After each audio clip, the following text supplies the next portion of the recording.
हां, तो सिमेंटवरची मुख्यतः 2 प्रकारच्या टेस्ट आपल्याला दिसायला भेटत असतात. तर कोणकोणत्या टेस्ट आहेत बरं का? पहिली टेस्ट आहे, याला म्हणतो आपण फील्ड मेथड. तो फील्डमध्ये आपण टेस्ट करत असतो, तो फील्ड मेथड आहे. नंतर दुसरी लॅब मेथड. तर सांगायचं तात्पर्य काय बरं का, की सिमेंटच्या ज्या टेस्टिंग आपण करत असतो, त्या सिमेंटच्या टेस्टिंग 2 प्रकारच्या असतात. एक फील्ड टेस्ट असते आणि एक लॅब टेस्ट असते. जेव्हा आपण फील्ड टेस्ट म्हणतो, या फील्ड टेस्टमध्ये काय काय येतं बरं का? तर फील्ड टेस्टमध्ये पण 2 प्रकारच्या टेस्ट येत असतात. एक फिजिकल टेस्ट येते. तो फील्ड टेस्टमध्ये पण 2 प्रकारच्या टेस्ट येतात. एक फिजिकल येते आणि दुसरी जी काही दुसरी असते स्ट्रेंथ टेस्ट. स्ट्रेंथ टेस्ट, ठीक आहे. तो फिजिकल आणि स्ट्रेंथ टेस्ट या 2 प्रकारच्या टेस्ट आपल्याला दिसायला भेटत असतात फील्डमध्ये. आणि लॅबमध्ये वेगवेगळ्या प्रकारच्या टेस्ट आहेत, ते आपण पुढे बघणार आहोत. तर फील्डमध्ये जे 2 प्रकारच्या टेस्ट आहेत, त्याच्यापैकी मी पहिली उचलतो. तो सिमेंटवरती फील्डमध्ये जी टेस्ट करतात, त्याच्यामध्ये आपण फिजिकल टेस्ट करत आहोत.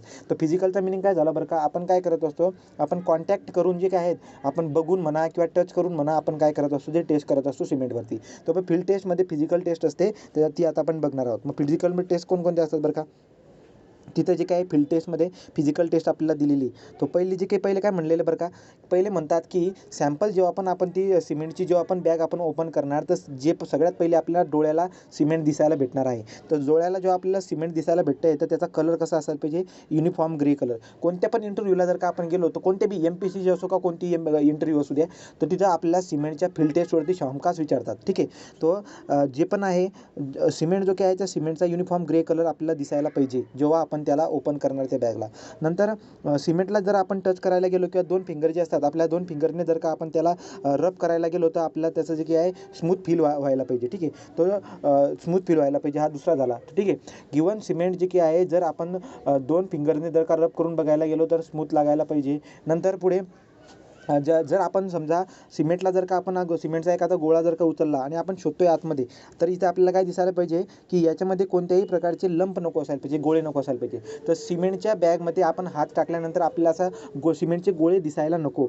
सिमेंटचे गोळे दिसायला नको का बरं का? जर सिमेंटचे गोळे जर का त्याच्यामध्ये दिसले, याचा अर्थ त्याचं प्री हायड्रेशन झालं. याचा अर्थ काय बरं का? सिमेंटचं पाण्यासोबत अगोदरच रिॲक्शन सुरू झालेली आहे. जर गोळे अगोदर तयार झालेले असतील, याचा अर्थ सिमेंटची रिॲक्शन अगोदर झालेली आहे, ठीक आहे. Must sink not fall. आता आपल्याला माहिती आहे सिमेंट जे काही आहे, त्या सिमेंटची स्पेसिफिक ग्रॅव्हिटी, ज्याला आपण ट्रू स्पेसिफिक ग्रॅव्हिटी म्हणतो, ही किती असते? 3.15.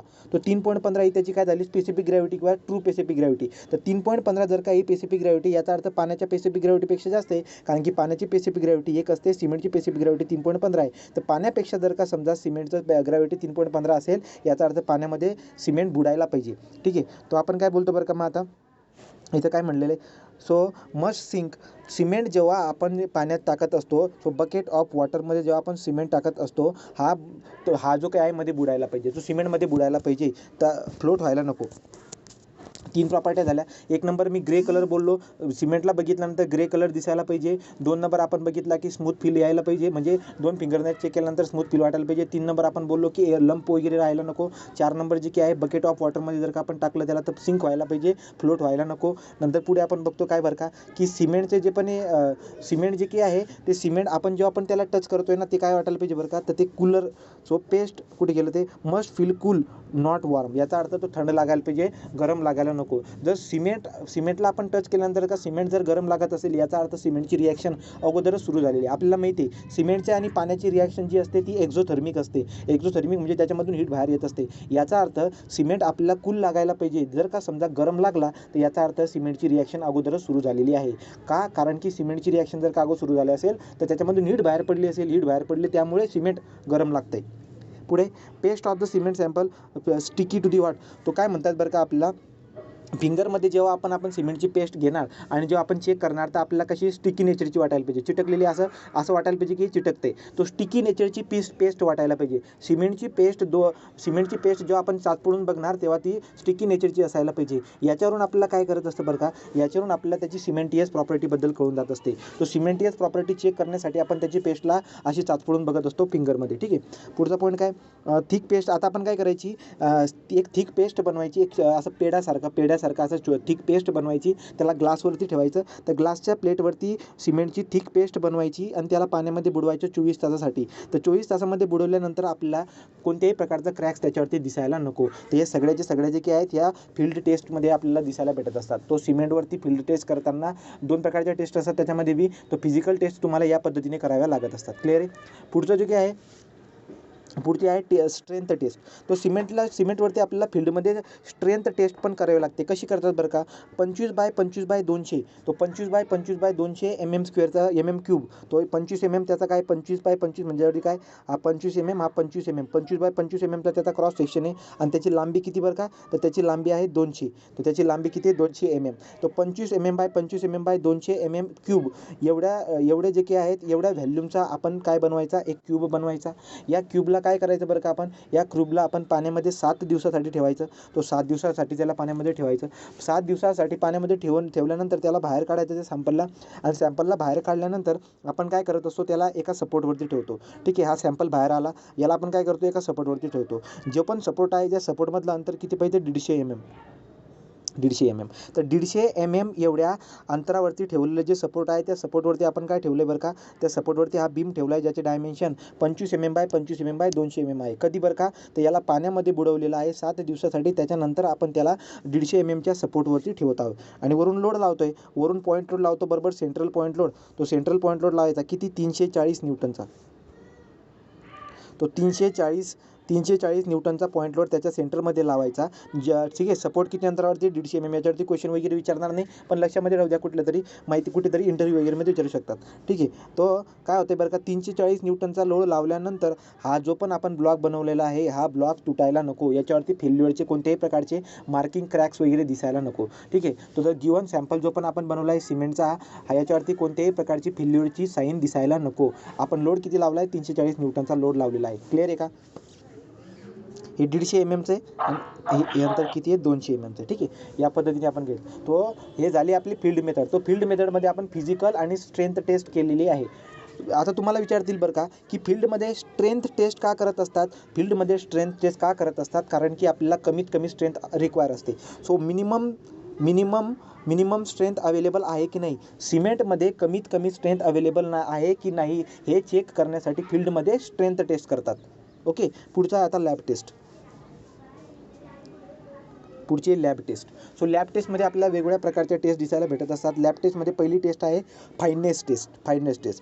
तो फाईननेस टेस्ट आपण काय करत असतो बरं का, फाईननेस टेस्ट आपण काय करत असतो, फाईननेस टेस्ट आपण यासाठी करत असतो, जेव्हा आपण सिमेंट बनवलं होता, मॅन्युफॅक्चर केला होता, तर मॅन्युफॅक्चर करत असताना सिमेंटची ग्राइंडिंग बरोबर झालेली आहे की नाही याला चेक करण्यासाठी फाईननेस टेस्ट करतात. काय बोललो मी, कळालं का, सिमेंटला मॅन्युफॅक्चर करत असताना सिमेंटची ग्राइंडिंग जी काही आहे ना, भुकटी जी पण बनवली आहे सिमेंटची ती बरोबर बनलेली आहे की नाही याला चेक करण्यासाठी काय करतात, फाईननेस टेस्ट करतात. बरं, मग आता सिमेंटची ग्राइंडिंग बरोबर झालेली आहे की नाही याच्यावरून आपल्याला काय आयडिया येते, कारण की सिमेंटची ग्राइंडिंग जर का खूप जास्त बारीक झाली असेल तर त्याच्यावरती सरफेस एरिया खूप जास्त असेल, कारण की पार्टिकल जेवढे जास्त छोटे असतात सरफेस एरिया तेवढा जास्त आपल्याला दिसायला भेटत असतो. तो पार्टिकल खूप जास्त बारीक जर का असतील तर सरफेस एरिया खूप जास्त असेल. सरफेस एरिया जर का खूप जास्त असेल तर सिमेंटची रिॲक्शन जी की आहे जास्त सरफेस एरियावरती होईल. म्हणून आपण काय बोलत असतो, तर जे की आहे फाईननेसमुळे आपल्याला रेट ऑफ हायड्रेशनबद्दल कळत असतं. ठीक आहे, तो लक्षामध्ये काय आलं की जेवढे जास्त पार्टिकल जेवढे बारीक असतील सरफेस एरिया तेवढा जास्त असेल.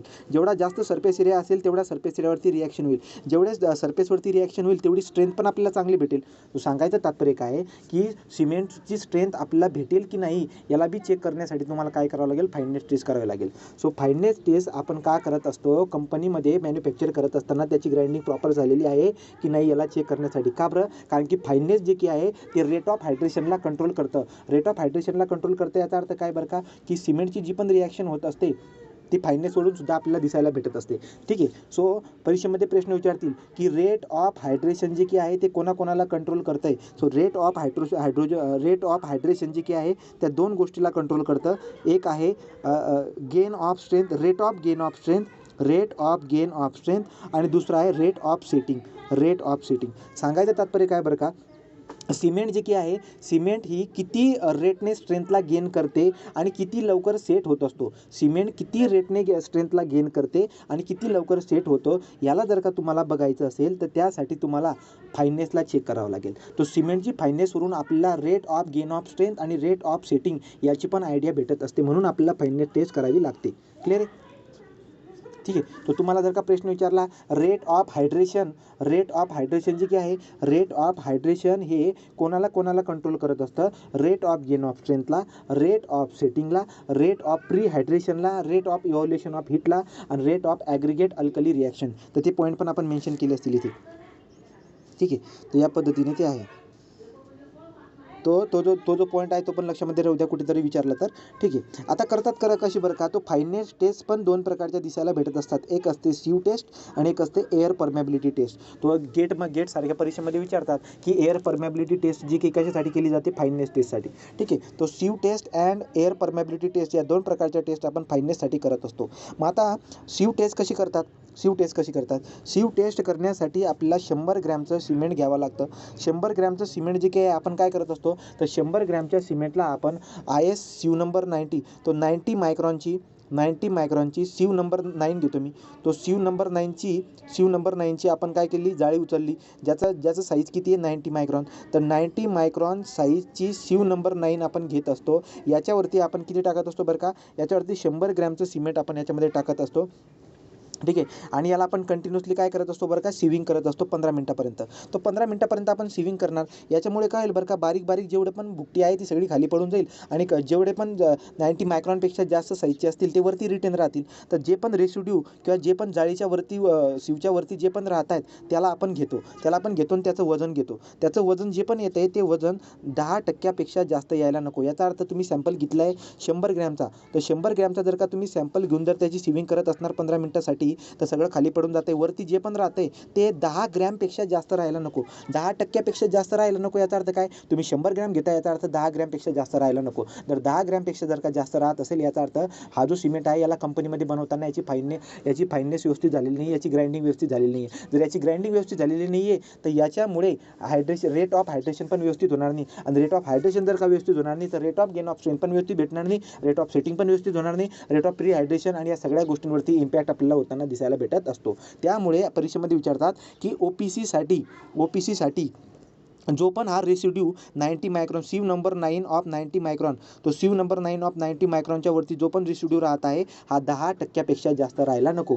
तुम्हाला कधी असा प्रश्न पण विचारून घेतात की सीव नंबर 9चा मिनिंग काय होतो, हे तुम्हाला माहीत पण असेल. सीव नंबर 9चा मिनिंग काय होतं बरं का, सीव नंबर 9 ऑफ 90 मायक्रॉन याचा मिनिंग काय झाला की 1 इंच जे असतं त्या 1 इंच अंतरामध्ये 90 मायक्रॉनचे जवळजवळ 9 एवढे होल असायला पाहिजे.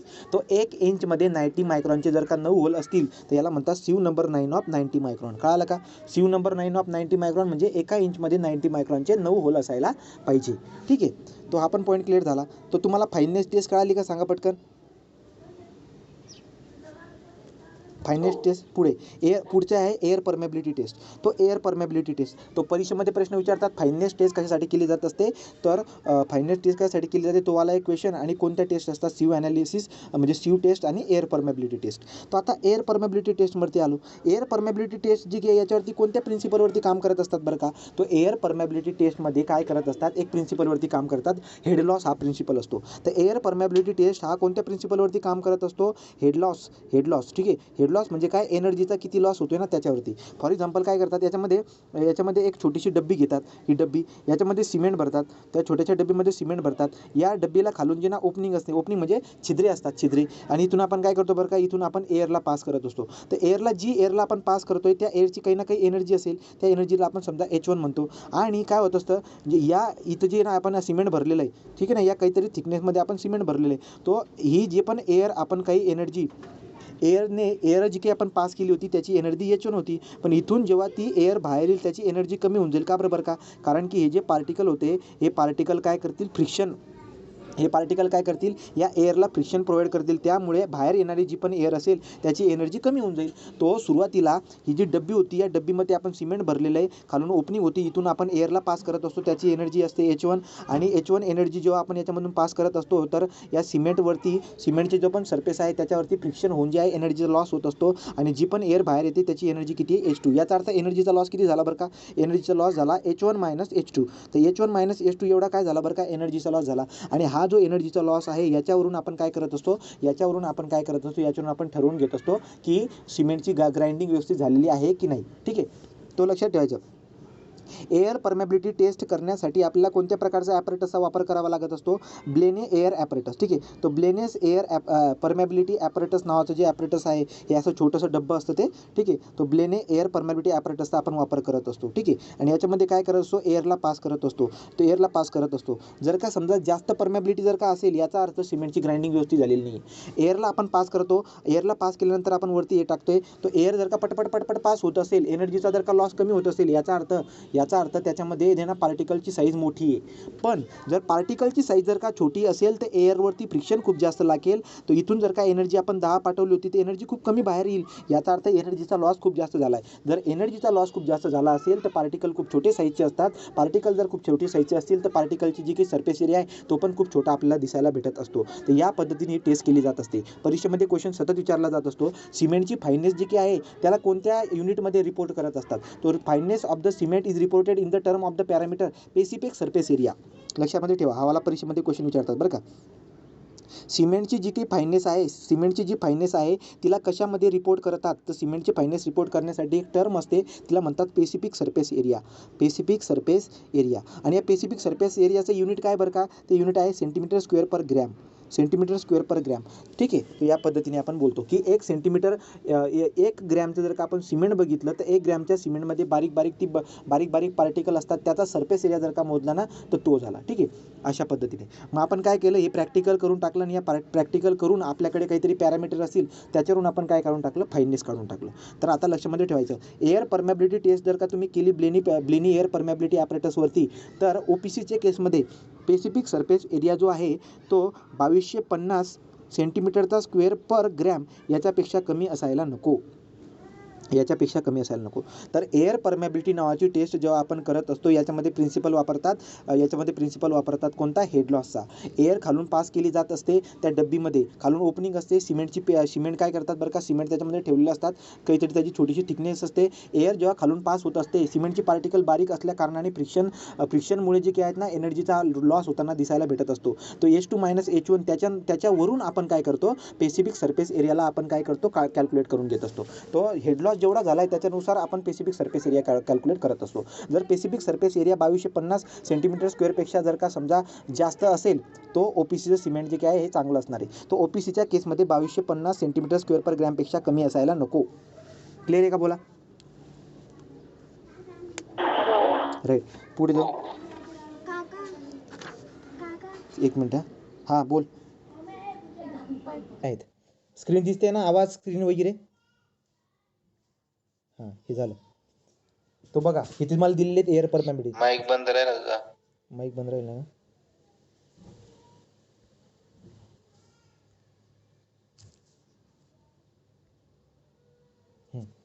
ठीक आहे, तो अशा पद्धतीने हा क्वेश्चन विचारला आहे. Air permeability of the method is determine. हा वाला क्वेश्चन सतत विचारला जातो बघा, तर त्यामुळे लक्षात राहू द्या, एअर परमेबिलिटी टेस्ट जे आहे ते फाईननेस ऑफ सिमेंटसाठी आपण वापरतो. पुढे जाऊया.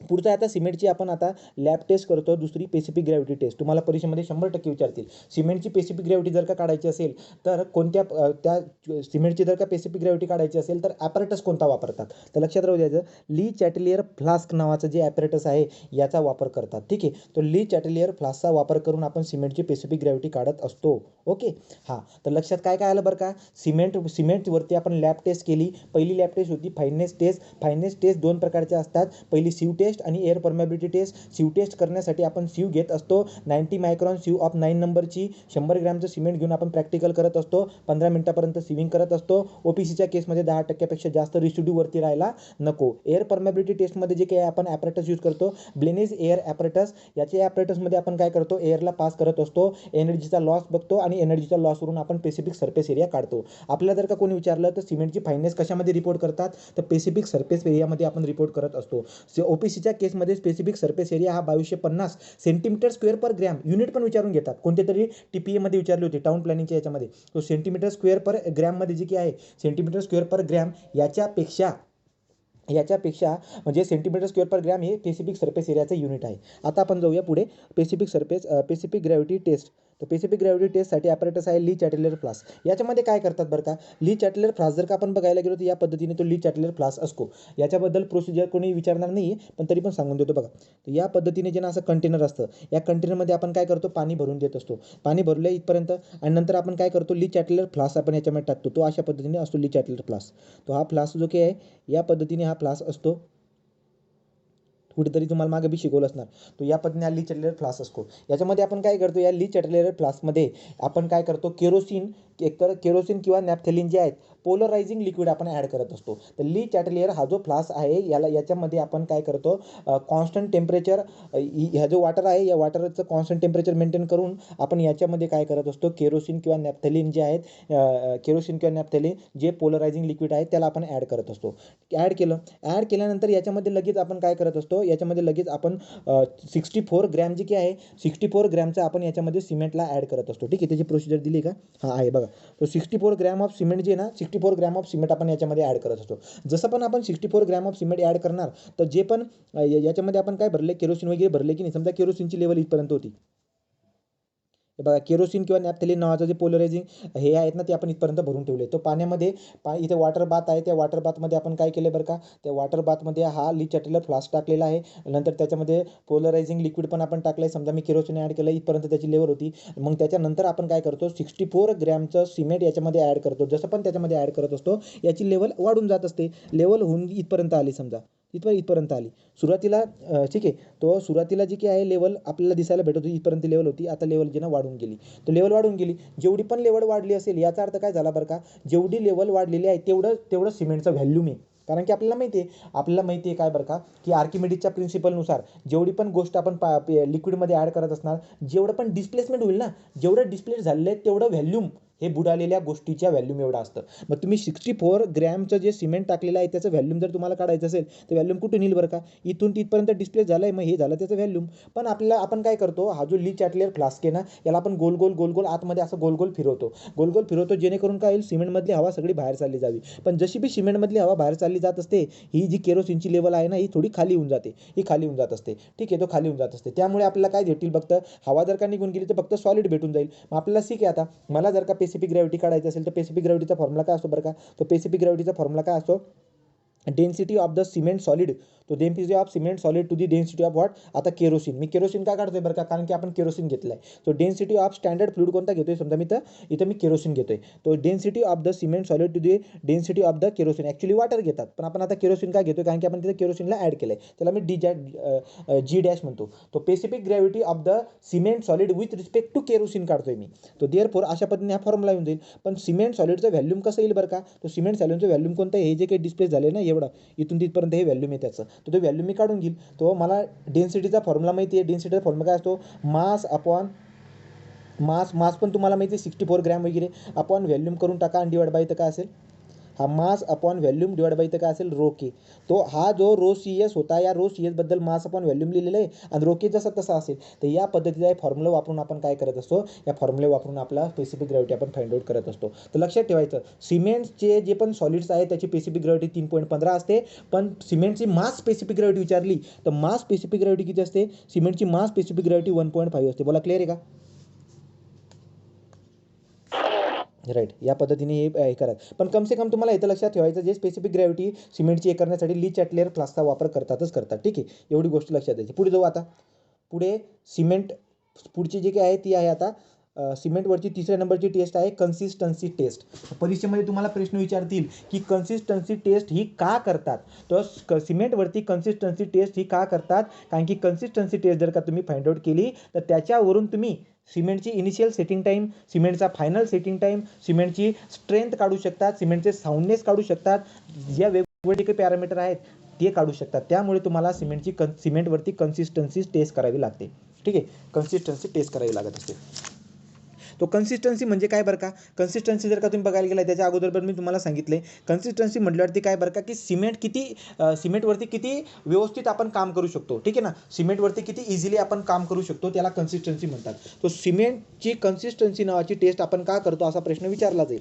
लक्षात ठेवायचं, in order to find the initial setting time, final setting time and strength of the cement. ठीक आहे, असे वेगवेगळे parameter, soundness of the cement हे फाइंड आउट करण्यासाठी आपल्याला कन्सिस्टन्सी टेस्ट करावी लागते. याच्यामध्ये एक टर्म असते कन्सिस्टन्सीमध्ये स्टँडर्ड कन्सिस्टन्सी किंवा नॉर्मल कन्सिस्टन्सी, स्टँडर्ड म्हणा किंवा नॉर्मल कन्सिस्टन्सी. तो स्टँडर्ड कन्सिस्टन्सी किंवा नॉर्मल कन्सिस्टन्सी काय असते बरं का, सिमेंटची एक पेस्ट बनवली जाते. तो सिमेंटची एक पेस्ट बनवली जाते, ज्या पेस्टला काय करतात, व्हायकॅट ॲपॅरेटसवरती ठेवतात. व्हायकॅट ॲपॅरेटसचं जे काय आहे, व्हायकॅट ॲपॅरेटसवरती आपण काय करतो, एक मोल्ड असतो असा छोटासा, ज्याची उंची असते 50 mm ची. तो 50 mm ची जी वाटी असते, अशी वाटी, तो 50 mm ची हाईटची जी पण मोल्ड आहे, त्या मोल्डमध्ये आपण सिमेंटच्या पेस्टला टाकतो. सिमेंटला पेस्टला टाकल्यानंतर आपण काय करत असतो बरं का, तो सिमेंटच्या पेस्टला टाकल्यानंतर आपण याच्यामध्ये पेनिट्रेशन करत असतो. तो पेनिट्रेशन कशाचं करणार बरं का मी, तो 10 mm साईजचं जे एक प्लंगर असतो, तर 10 mm साईजचा एक प्लंगर जो आहे याच्यामध्ये आपण पेनिट्रेट करत असतो. आणि तो पेनिट्रेट केल्यानंतर काय होईल बरं का, तो पेनिट्रेट केल्यानंतर उंची किती याची, 50 mm ची. तो 50 mm ची उंची आपल्याला दिसायला भेटत असते. तो 50 mm ची उंची आपल्याला दिसायला भेटत असते. टॉपपासून बॉटमपर्यंत 33 ते 35, ठीक आहे ना. तो 33 ते 35 mm पर्यंत आपण त्याला काय करत असतो, वरून आपण त्याला पास करत असतो, ठीक आहे. तो लक्षामध्ये ठेवा. आता काय बोललोय बरं का मी आता, तो मी काय बोललोय, एक मिनटं काय गडबड झाली, हां लक्ष द्या. तो आपण काय बोललो की 10 mm साईजचा प्लंगर आहे. प्लंगर म्हटल्यावरती सर्क्युलर डायमीटर झाला. तो 10 mm डायमीटरचा एक प्लंगर असतो, ज्याचा वापर कन्सिस्टन्सी टेस्ट करण्यासाठी करतात. कोणती कन्सिस्टन्सी, स्टँडर्ड कन्सिस्टन्सी. स्टँडर्ड कन्सिस्टन्सीलाच काय म्हणतात बरं का, स्टँडर्ड कन्सिस्टन्सीला आपण नॉर्मल कन्सिस्टन्सी म्हणतो. यासाठी ॲपॅरेटस कोणता वापरतात, व्हायकॅट ॲपॅरेटस वापरतात. तो व्हायकॅट ॲपॅरेटसमध्ये काय असतं बरं का, व्हायकॅट ॲपॅरेटसमध्ये ही प्लंगर असते. या प्लंगरची हाईट होती ती, या प्लंगरची हाईट असते 50 mm. प्लंगरची हाईट किती आहे, 50 mm आहे. आणि डायमीटर किती आहे, 10 mm चा डायमीटर, ठीक आहे. हां, आणि पुढे काय असतं बरं का, आता ती एक मोल्ड असते. त्या मोल्डमध्ये आपण काय करतो, या मोल्डमध्ये आपण पेस्टला भरतो.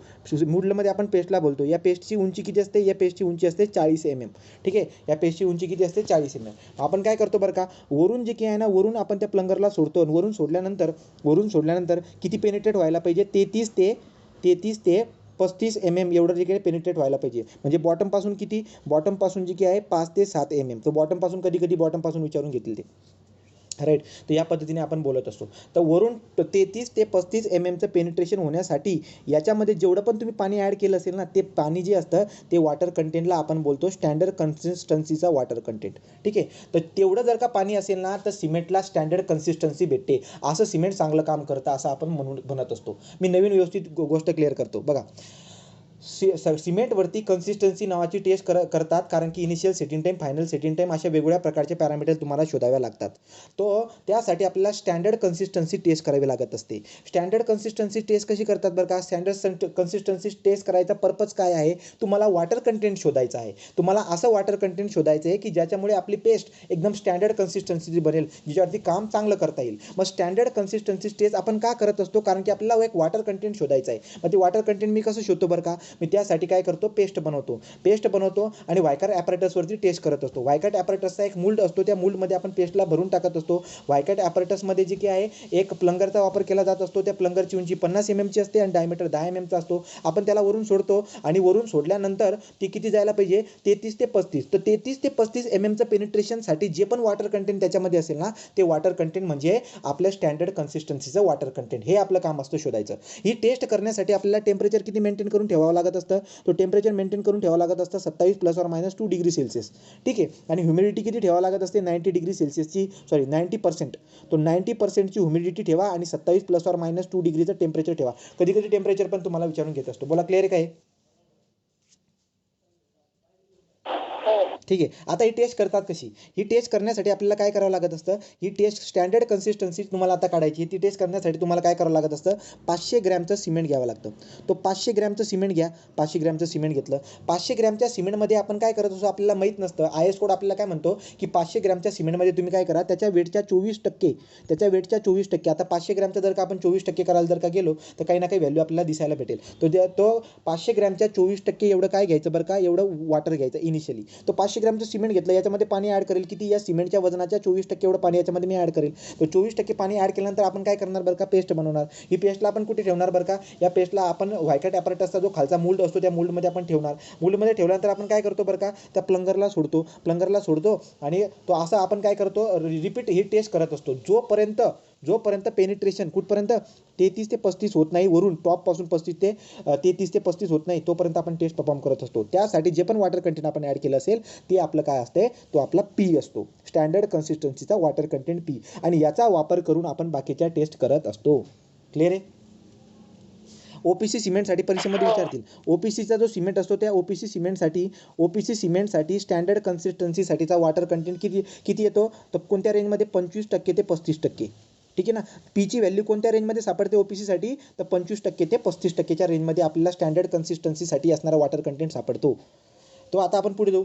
पुढे जर का आपण समजा गेलो तर पुढे आपल्या लक्षामध्ये येईल आता नंतर पुढे जर आपण बघायला गेलो, पुढचं आता आपण याच्यावरून काढतो सेटिंग टाईम. तो याच्यावरून आपण सेटिंग टाईम काढत असतो. तर परीक्षेमध्ये विचारतात सेटिंग टाईम काढण्यासाठी कोणता ॲपरेटस, वायकट ॲपरेटस असते. वायकट ॲपरेटस वापरणार आपण, त्याच्यामध्ये फक्त काय करतात, चेंजेस करतात. तो कन्सिस्टन्सी टेस्ट झाली. आता इनिशियल सेटिंग टाईम तो इनिशियल सेटिंग टाईम कोणाला म्हणत असतात बरं का, सिमेंटमध्ये पाणी ॲड केल्यापासून प्लास्टिसिटी लूज, जो आपण प्लास्टिसिटी लूज व्हायला स्टार्ट झालेली आहे, पाणी ॲड केल्यापासून प्लास्टिसिटी लूज होईपर्यंत हा जो टाईम गॅप असतो याला म्हणतात initial setting time. Initial setting time करण्यासाठी तुम्हाला वायकट ॲपरेटस वापरायचं आहे, पण याच्यामध्ये काय करायचे असते, 1 mm बाय 1 mm साईजची, 1 mm बाय 1 mm स्क्वेअर साईजची काय करावी लागत असते, तुम्हाला निडल वापरावी लागत असते. तो प्लंगरचा वापर कन्सिस्टन्सीसाठी, स्क्वेअर निडलचा वापर इनिशियल सेटिंग टाईमसाठी आपल्याला करावा लागतो. या पद्धतीने 1 mm बाय 1 mm साईज त्याची असते. ठीक आहे. मग आता याच्यामध्ये बी काय करतात बरं का, याच्यामध्ये आपण काय करणार, तर इनिशियल सेटिंग टाईमसाठी आपलं सेमच स्टोरी असते. काय बरं का, 500 ग्रॅमचं सिमेंट घ्यायचं. 500 ग्रॅमचं सिमेंट घेतल्यानंतर याच्यामध्ये पाणी किती ॲड करायचं, हे परीक्षेमध्ये प्रश्न विचारतात. पाणी किती ॲड करायचं, तो 0.85 ऑफ पी, याचा अर्थ 85% ऑफ पी. स्टँडर्ड कन्सिस्टन्सीसाठी जो वॉटर कंटेंट तुम्ही काढले त्याचा 85% एवढं वॉटर तुम्हाला कशामध्ये ॲड करावं लागत असतं, 500 ग्रॅमचं सिमेंटमध्ये ॲड करावं लागतं. कशासाठी, इनिशियल सेटिंग टाईमला फाइंड आउट करण्यासाठी. ठीक आहे. तो 500 ग्रॅमचं सिमेंट घेतलं, त्याच्यामध्ये 0.85 पी म्हणजे 85% एवढं मी काय केलं बरं का, स्टँडर्ड कन्सिस्टन्सीचा जो वॉटर कंटेंट होता तेवढं वॉटर मी त्याच्यामध्ये ॲड केल्यानंतर पेस्ट बनली. या पेस्टला आपण काय करत असतो, त्या वायकट ॲपरेटसच्या मोल्डमध्ये ठेवायचं. तो वायकट मोल्डमध्ये ठेवल्यानंतर आपण काय करतो बरं का, ती पेस्टवरून आपण वरती निडल सोडतो. 1 mm स्क्वेअर निडल आपण त्याच्यामध्ये ठेवल्यानंतर 33 ते 35 mm फ्रॉम द टॉप आणि खालून किती 5 ते 7 mm फ्रॉम द बॉटम एवढं त्याचं पेनिट्रेशन होण्यासाठी आपण काय करत असतो बरं का, एवढं पेनिट्रेशन होण्यासाठी आपण काय करतो, त्याचा टाईमला नोट करत असतो. तर जो पण टाईम येईल तो आपला इनिशियल सेटिंग टाईम असतो. ओपीसीच्या केसमध्ये इनिशियल सेटिंग टाईम जो असतो तो 30 मिनिटाचा असायला पाहिजे. क्लिअर आहे. 30 मिनिटं. आणि लक्षात ठेवायचं हा जो पण असतो इनिशियल सेटिंग टाईम मिनिमम म्हणून म्हणतात. सो मिनिमम सेटिंग टाईम कम से कम एवढा तर सेटिंग टाईम असायलाच पाहिजे. ओपीसीच्या केसमध्ये मिनिमम सेटिंग टाईम किती असायला पाहिजे, 30 मिनिटं. तो मिनिमम सेटिंग टाईम 30 मिनिटं असायला पाहिजे. पुढे जाऊ आपण आता.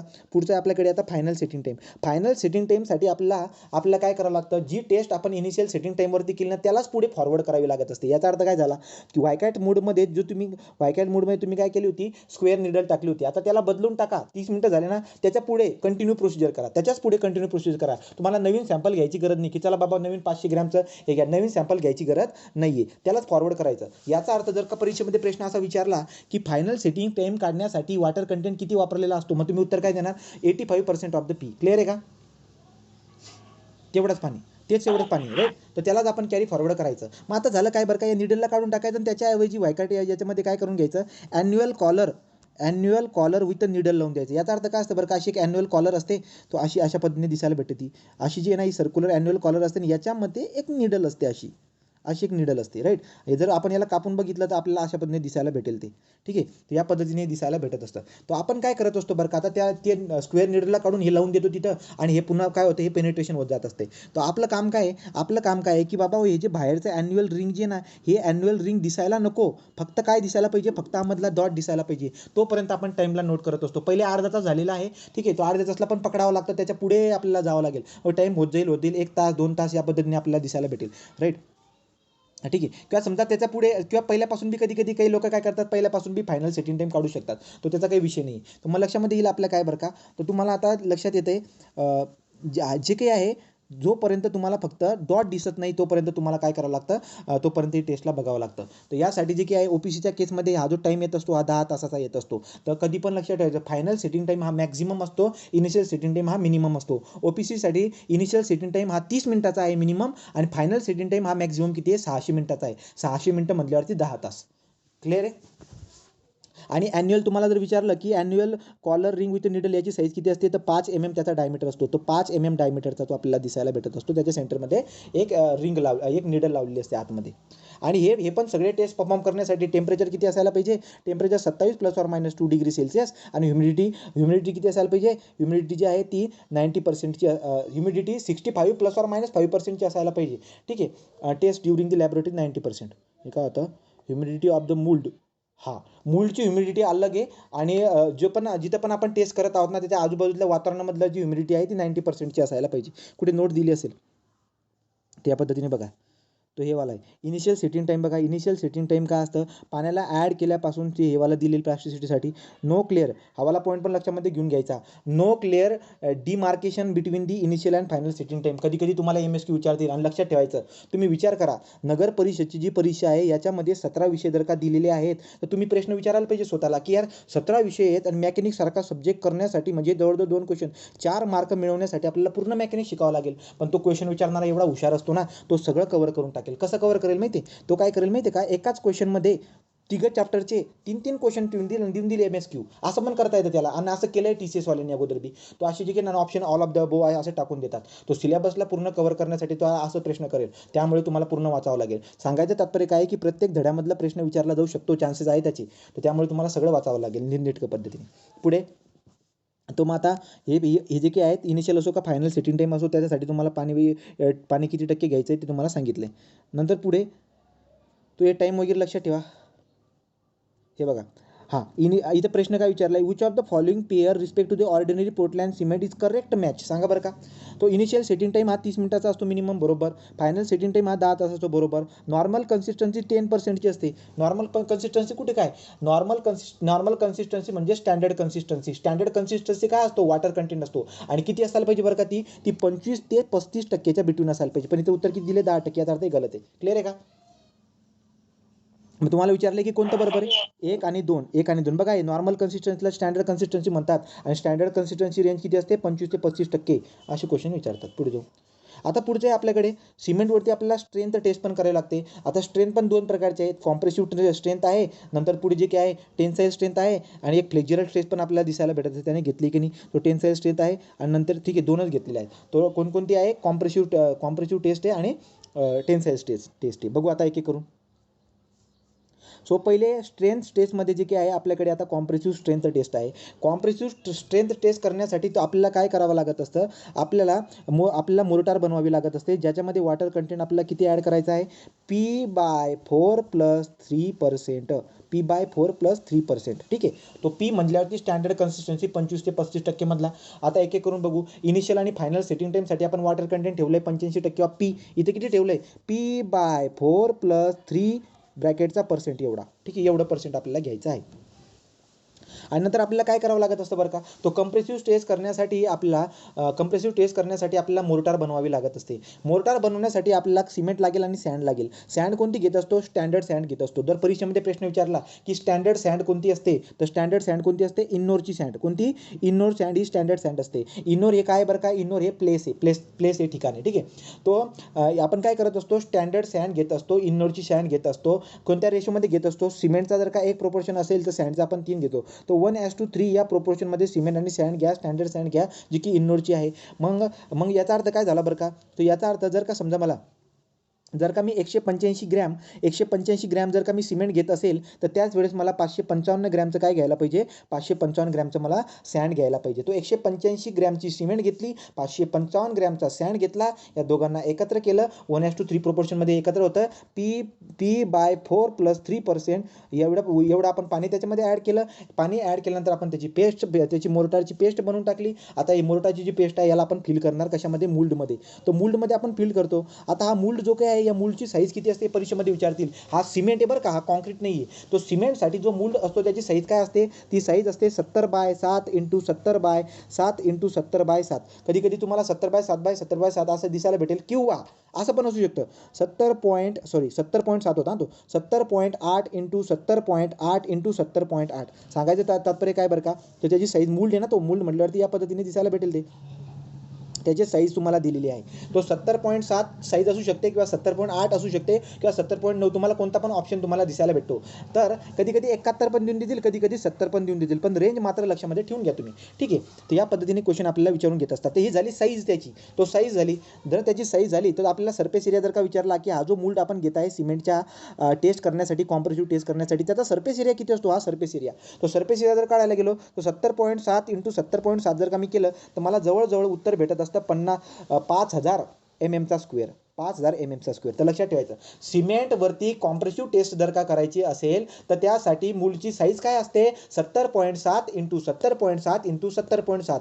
हा जो मोल्ड आहे त्याचा सरफेस एरिया किती असतो, तो असतो 5000 mm². तो 5000 mm² आपल्याला काय दिसायला भेटत असतो, त्याचा सरफेस एरिया. आपण काय करत असतो, या सरफेस एरियावरती वरून लोड लावणार, सीटीएम मशीनमध्ये ठेवतो आणि वरतून लोड लावतो. लोड लावायचा रेट काय असतो बरं का, 35 न्यूटन पर mm². 35 न्यूटन पर mm² पर मिनिट. एका मिनिटाला 35 न्यूटन पर mm² एवढा लोड आपण वरून लावत असतो.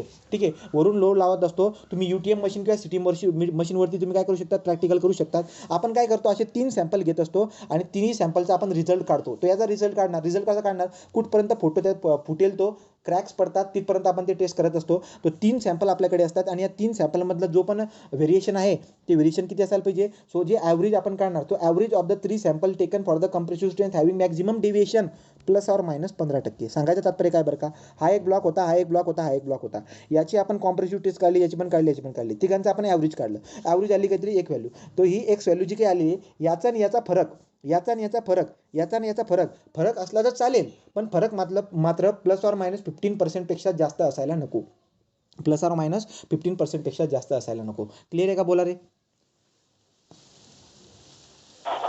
राईट. तर या पद्धतीने जे काय आहे तुम्हाला डायमेन्शन विचारतील, सरफेस एरिया विचारतील, वॉटर कंटेंट विचारतील.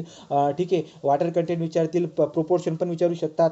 सिमेंट जर 185 घेतली तर सँड किती घेऊ शकतात, या सगळ्या प्रकारचे क्वेश्चन आपल्याला विचारू शकतात. ठीक आहे.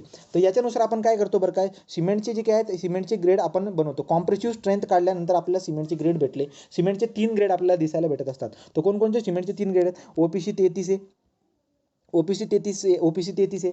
नंतर OPC आपल्याकडे OPC 43 आहे आणि OPC काय, ऑर्डिनरी पोर्टलँड सिमेंट 53. याचा मिनिंग पण आपल्याला चांगल्या पद्धतीने माहिती आहे. तो 33 न्यूटन पर mm² एवढी स्ट्रेंथ आपल्याला कधी भेटत असते, 28 डे नंतर. ठीक आहे, तो 28 दिवसाची स्ट्रेंथ आपल्याला 33 जर का भेटत असेल या सिमेंटच्या टेस्टवरती, 33 न्यूटन पर mm², 28 दिवसाची जर का स्ट्रेंथ भेटत असेल, तर अशा प्रकारच्या सिमेंटच्या ग्रेडला आपण OPC 33 म्हणत असतो. OPC 43 कोणाला म्हणतो हे पण तुम्हाला कळवता येईल आणि OPC 53 पण आपल्याला कळून जात असते. ठीक आहे. तो आता पुढे जाऊ. पुढचा पॉईंट जे काही इथं दिलेले मेन्शन केले तो.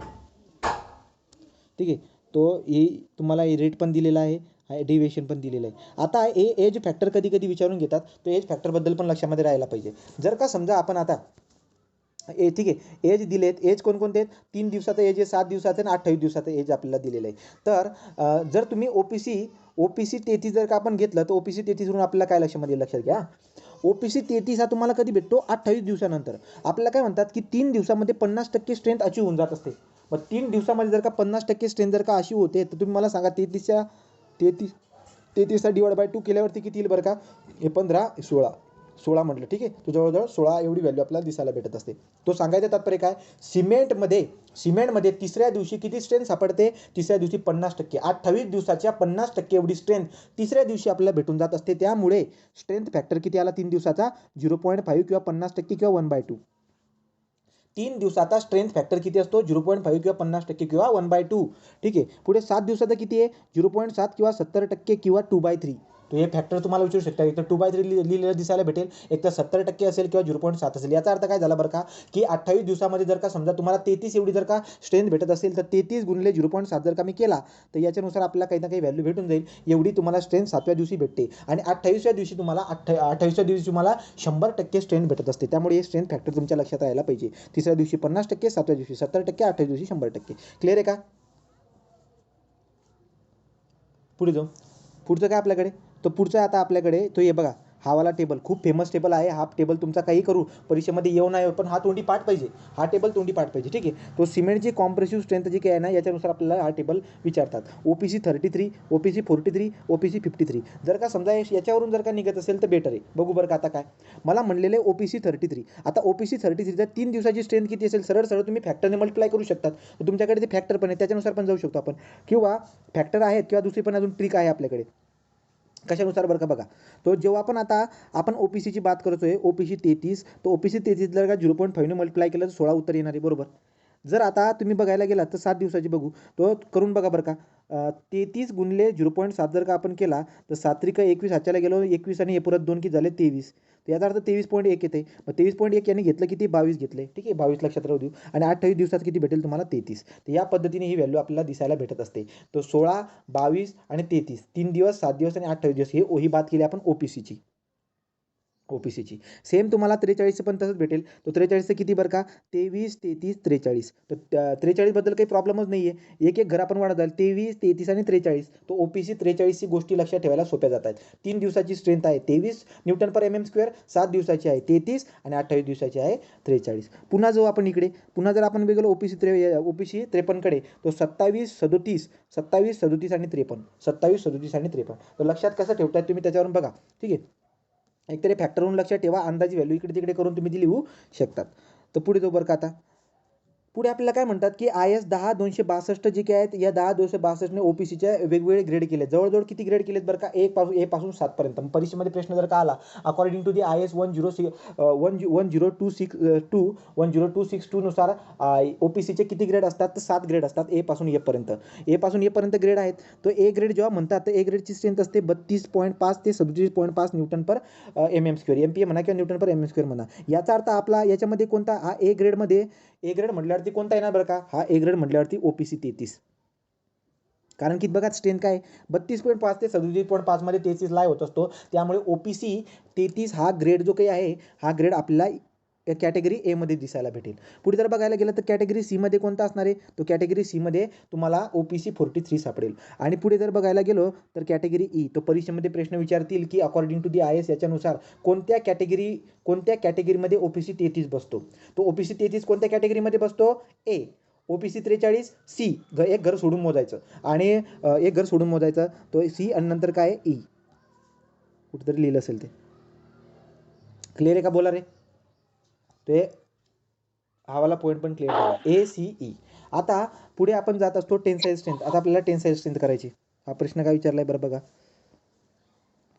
P is the percentage of the water required to determination of the normal consistency of the cement. The percentage of the water is added for determination of initial setting time 85%, म्हणजे 0.85 P. ठीक आहे, 0.85 P आहे, तो लक्षात ठेवायचं. पुढे जाऊ.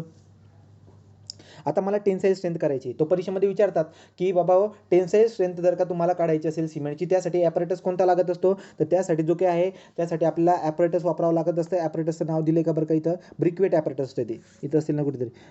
ठीक आहे, तो ब्रिकवेट ॲपरेटस आपण वापरत असतो. हे बघा स्टँडर्ड ब्रिकवेट. तो स्टँडर्ड ब्रिकवेटचा वापर तुम्ही बिटुमिनची स्ट्रेंथ काढण्यासाठी पण, बिटुमिनवरती जेव्हा टेस्ट केली होती आपण हायवेमध्ये, तर बिटुमिनवरती टेस्ट करताना पण आपण ब्रिकवेटचाच वापर केला आहे. स्टँडर्ड ब्रिकवेटचा वापर करून आपण काय करत असतो, टेस्ट करत असतो. परंतु टेन्साईल स्ट्रेंथ जर का तुम्हाला काढायची असेल, त्यासाठी तुम्हाला वॉटर कंटेंट किती घ्यावं लागेल, कम्पेअर करून चालूया.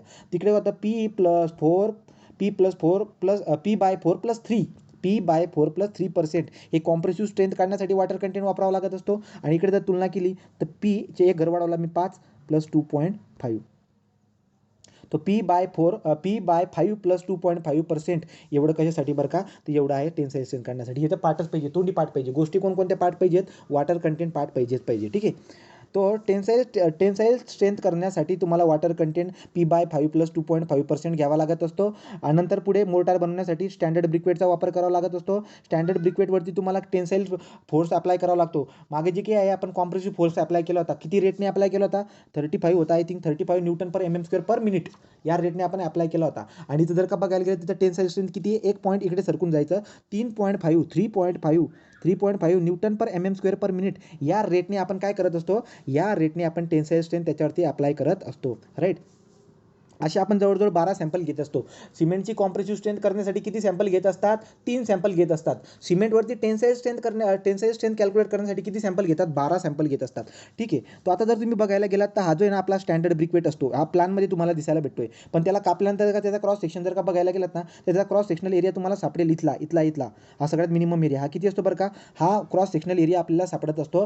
जवळजवळ याची क्रॉस सेक्शनल एरिया दिलेला आहे 25.4. किती? हा 25.4 mm आणि इकडचा बी किती? 25.4 mm. याचा अर्थ हा क्रॉस सेक्शनल एरिया जो काय आहे, जो फेल्युअर होणार आहे, परीक्षेमध्ये विचारतात कधी बी काय, की टेन्साईल स्ट्रेंथ काढण्यासाठी जो फेल्युअर एरिया आहे तो आपल्याला अगोदरच माहिती असतो. कुठे फेल होणार आहे ते? हा जो मिनिमम एरिया आहे ना, इथं फेल होणार आहे. आणि त्याचा एरिया किती आहे? 25.4 × 25.4. मग एरिया तुम्हाला पहिलेच माहिती आहे. मला टेन्साईल स्ट्रेंथ जर का काढायची, मला काढता येईल. कसं बरं का?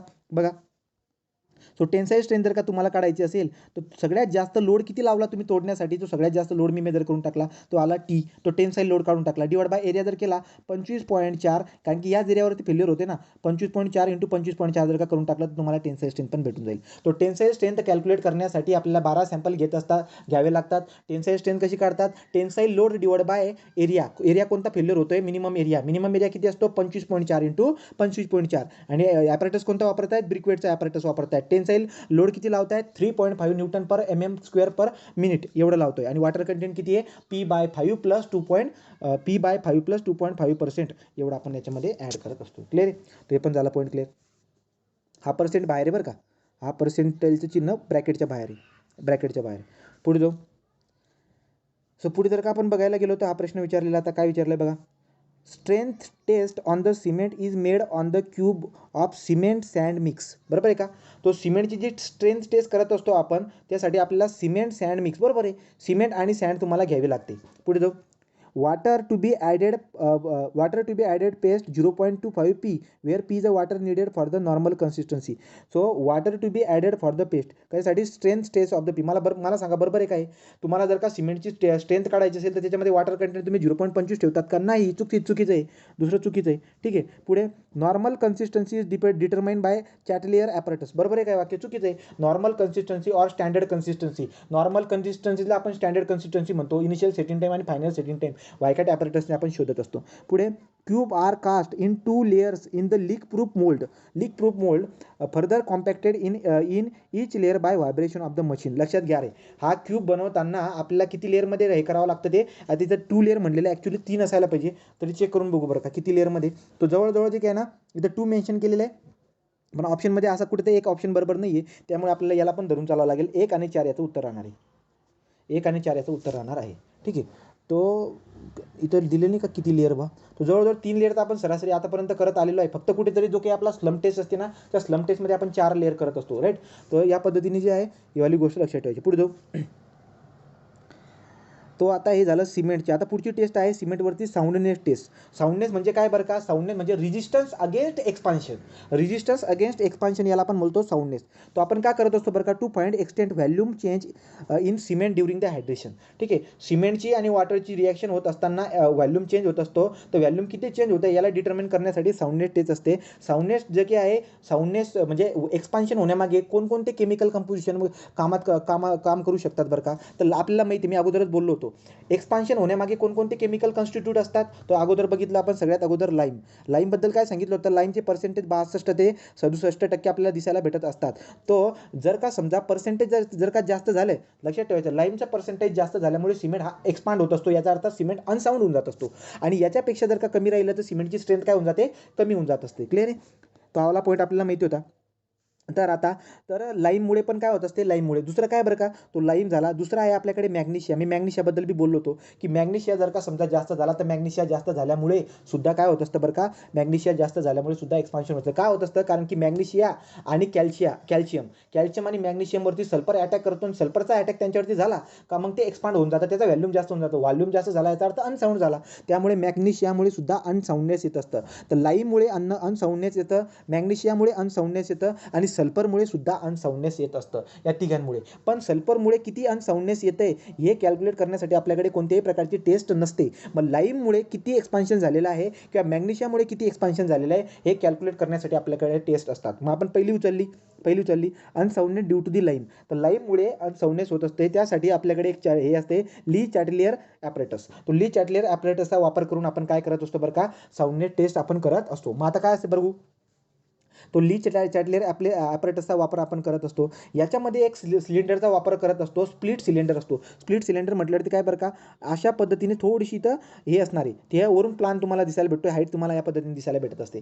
तो इथं जे की आहे इथं थोडंसं डायमेन्शन चुकलेलं असतील. याचं डायमेन्शन किती असते, याचा डायमीटर बी 30 mm असतो आणि उंची बी 30 mm ची असते. तो 30 mm डायमीटर आणि 30 mm उंचीचा जो काही आहे स्प्लिट सिलेंडर वापरतो मी, स्प्लिट सिलेंडर वापरत असतो. ठीक आहे. याचे जे काही याचे आर्म पण असतात, अशी लांबी अशी याची आर्म असते. या आर्मची लांबी किती असते बरं का, 165 mm. तर 165 mm याची आर्मची लांबी आपल्याला दिसायला भेटत असते. डायमीटर 30 mm चा आहे, उंची पण 30 mm ची आहे. या पद्धतीने आपल्याला दिसायला भेटत असतं. परीक्षेमध्ये जो प्रश्न विचारतात की अनसाऊंडनेस ड्यू टू दी लाईम हे कॅल्क्युलेट करण्यासाठी तुम्हाला पेस्ट बनवावी लागेल. 100 ग्रॅमचं सिमेंट घ्या, 100 ग्रॅमच्या सिमेंटमध्ये पाणी टाका, किती टाका, 78%. 78%. ठीक आहे. 78% म्हटल्यावरती 0.78 पी. तो 0.78 पी काय असतो, स्टँडर्ड कन्सिस्टन्सी त्याचा वॉटर कंटेंट तुम्ही काढलेला आहे ना तो वाला, आणि त्याची रेंज किती असते, 25 ते 35%. राईट. तर या पद्धतीने तो हे लाईम सल्फर वगैरे म्हटलं, हा वाला क्वेश्चन विचारतात बरं रे परीक्षेमध्ये, लक्षात राहू द्या.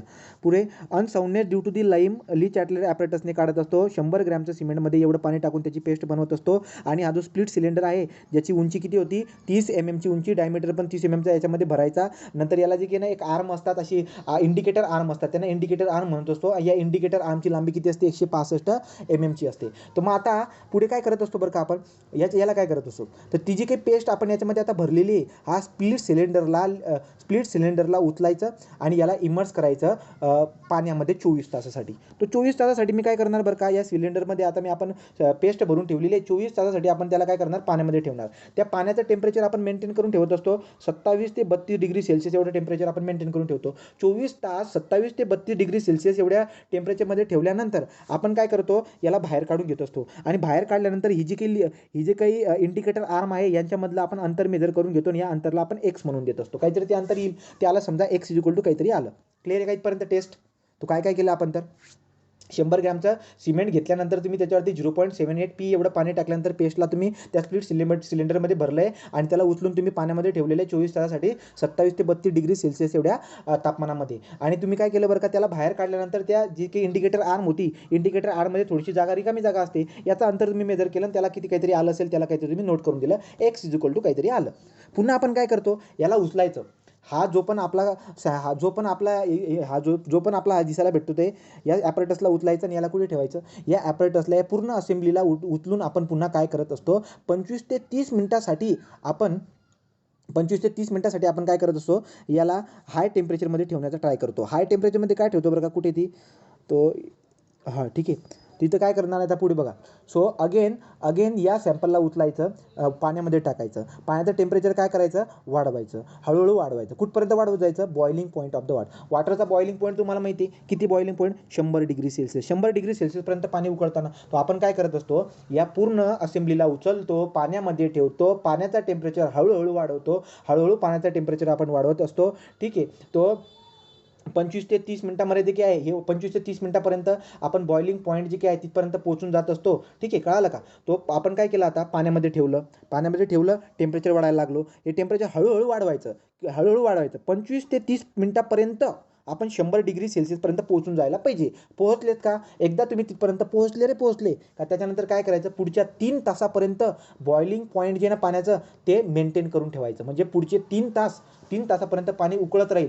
अशा उकळत्या पाण्यामध्ये हा सॅम्पल आपल्याला दिसायला भेटते. आपण असं का करत असतो, कारण की आपण आर्टिफिशियली जर का टेम्परेचर वाढवलं तर त्याच्यामुळे आपण ट्राय करतोय की बाबा किती एक्सपांड होईल, आपण होऊन व्हॉल्यूमला चेंज करायचा ट्राय करतोय. तर होऊन व्हॉल्यूमला चेंज करण्यासाठी टेम्परेचर वाढवायचा. टेम्परेचर जर का तुम्ही जर वाढवला तर आपल्याला काय दिसायला भेटेल, इथं हायड्रेशन होताना दिसायला भेटेल. क्लिअर आहे का रे.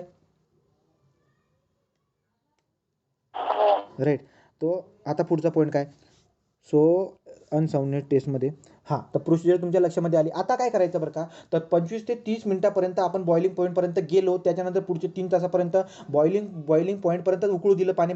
उकळत राहिले 3 तासापर्यंत पाणी उकळलं. तिथून सॅम्पलला रिमूव्ह करायचा. या सॅम्पलला रिमूव्ह केल्यानंतर आपण त्याचं काय करायचं बरं का, आता त्याचे जे काही इंडिकेटर आर्म आहेत ना, त्या इंडिकेटर आर्ममधलं पुन्हा हे इंडिकेटर आर्म जे आहे ना, त्याच्यामधलं पुन्हा हे असं अशा पद्धतीने असतं. ते इंडिकेटर आर्ममधलं पुन्हा काय करायचं, डिस्टन्स मेजर करायचं. त्याला काय म्हणायचं, वाय. तो पहिले तुम्ही 24 तासासाठी पाण्यामध्ये ठेवून जे डिस्टन्स मेजर केलं होतं ते एक्स होतं, हे वाय आलं. वाय नक्कीच जास्त असणार आहे, कारण की एक्सपान्शन झालेलं असणार आहे. तर वाय मायनस एक्स जर का तुम्ही केलं तर ओपीसीच्या केसमध्ये वाय मायनस एक्स कोणत्या पण हालतमध्ये 10 mm पेक्षा जास्त जायला नको.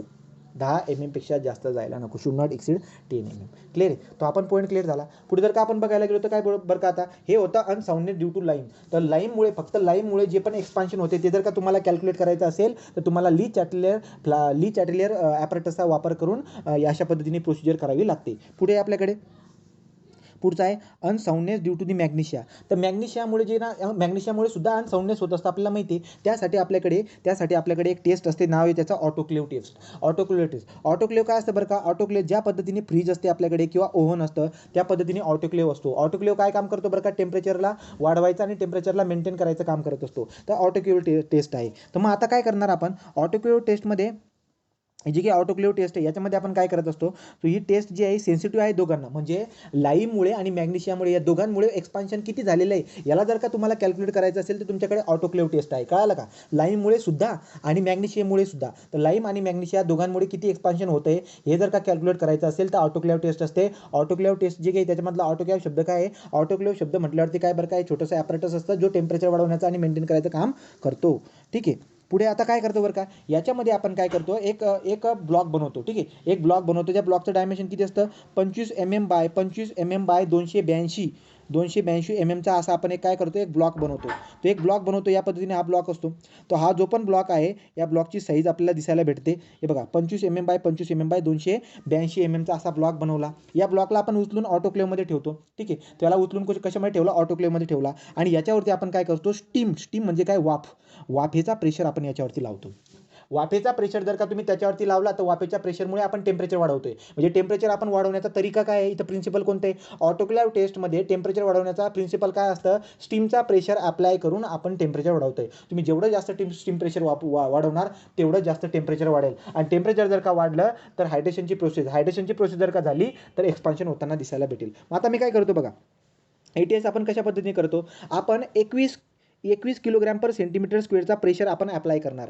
ठीक आहे, हा अप्लाय करण्यासाठी आपण काय करत असतो बरं का, हा पहिल्या हळूहळू प्रेशर वाढवायचा. एका तासामध्ये तुम्ही कुठपर्यंत पोहोचून जायला पाहिजे, 21 किलोग्राम पर सेंटीमीटर स्क्वेअर एवढ्या प्रेशरपर्यंत तुम्ही पोहोचून गेले पहिल्या एका तासामध्ये. तो ऑटोक्लेव्हमध्ये हा जो ब्लॉक आहे 25 mm by 25 mm by 282 mm चा हा ब्लॉक याच्यामध्ये ठेवल्यानंतर आपण हळूहळू काय करतोय, हळूहळू आपण प्रेशरला वाढवतोय. कोणता प्रेशर आहे, हा स्टीम प्रेशर आहे. ठीक आहे, तो हा स्टीम प्रेशर आहे. तर आपण काय करतोय, ॲटमॉस्फेरिक प्रेशरच्या वरती बरं का, ॲटमॉस्फेरिक प्रेशरचा म्हणजे हा गेज प्रेशर आहे. तो 21 किलोग्राम पर सेंटीमीटर स्क्वेअर एवढा प्रेशर तुम्ही अचीव करून घ्या एका तासामध्ये. आता एका तासामध्ये एवढा प्रेशर आल्यानंतर आता एवढाच प्रेशर तुम्ही मेंटेन करून ठेवायचा पुढच्या 3 तासापर्यंत. असं जर का तुम्ही केलं तर या स्टीम प्रेशरमुळे टेम्परेचर तिथे वाढत राहणार आहे आणि वाढलेल्या टेम्परेचरमुळे हायड्रेशनची प्रोसेस होणार आहे. हायड्रेशनची प्रोसेस झाल्यामुळे एक्सच्या व्हॉल्यूम आपल्याला चेंज होताना दिसायला भेटणार आहे. आता बाहेर त्याला काढायचं 3 तासानंतर आणि त्याचे डायमेन्शन मेजर करायचे. तो त्याचा डेल्टा एल काढायचा. ठीक आहे, त्याचा डेल्टा एल काढायचा. हा जो डेल्टा एल तुम्ही येईल चेंज इन अ डायमेन्शन, तो चेंज इन अ डायमेन्शन जे ना ते कोणत्या पण हालतमध्ये 0.8% पेक्षा जास्त जायला नको. In case of what, OPC. तो ऑर्डिनरी पोर्टलँड सिमेंटच्या केसमध्ये. ठीक आहे, तो बाहेर काढा, त्याला जरासं थंड होऊ द्या, कूल झाल्यानंतर त्याचे डायमेन्शन इन्क्रीज करा, डायमेन्शन मेजर करा. डायमेन्शन जे पण तुम्ही मेजर करताय त्याचे dimension change in the dimension जे काय आहे ते 0.8% पेक्षा जास्त जायला नको. राईट, तो हवाला पॉईंट जो आहे हा पण झाला. तो अशा पद्धतीने सगळ्या प्रकारच्या टेस्ट आपण याच्यावरती कव्हर करून टाकल्या. क्लिअर झाल्यात का टेस्ट सगळ्या? राईट. तर आता पुढे काय विचारलंय बरं का आपल्याला, ही जोडी, हे गेटमधला क्वेश्चन आहे. ठीक आहे, तो स्पेसिफिक ग्रॅव्हिटी. चला सांगा, स्पेसिफिक ग्रॅव्हिटीसाठी तोंडी उत्तर द्या पटापट. स्पेसिफिक ग्रॅव्हिटी करण्यासाठी कोणतं रे, सागर आहे की कोणतं आहे, सागर? ली चॅटलेर प्लास आहे. सेटिंग टाइम काढण्यासाठी कोणतं आहे, विकॅट 5वा. हा 5वं. साऊंडनेस करायची असेल तर साऊंडनेस टेस्ट करण्यासाठी तुमच्याकडे 2 आहे, soundness due to the lime आहे आणि soundness due to lime and magnesia both आहे. राईट, तो यासाठी काय असते, जरी बघायला गेलं तर साऊंडनेससाठी कोणतं ॲपरेटस आहे आपल्याकडे, हे चुकलं ना. हां का बरोबर आहे. ठीक आहे, ऑटोक्लेव्ह आहे ना, हे बघा ऑटोक्लेव्ह आहे, ऑटोक्लेव्ह पण आहे. आणि फाईननेससाठी आपल्याकडे ब्लेनी परमेबिलिटी ॲपरेटस, ब्लेनी परमेबिलिटी ॲपरेटस आहे राईट. तर या पद्धतीने सगळे ऑप्शन लावून द्यायचे. आता हा शेवटचा मुद्दा इथं लक्षात घ्या. हे वाला परीक्षेमध्ये खूपदा विचारलं जातं, केमिकल कॉम्पोजिशन टेस्ट. तो केमिकल कॉम्पोजिशन टेस्ट नावाची 7वी टेस्ट असते, जी की लॅबमध्ये आपल्याला करावी लागते. कोणती?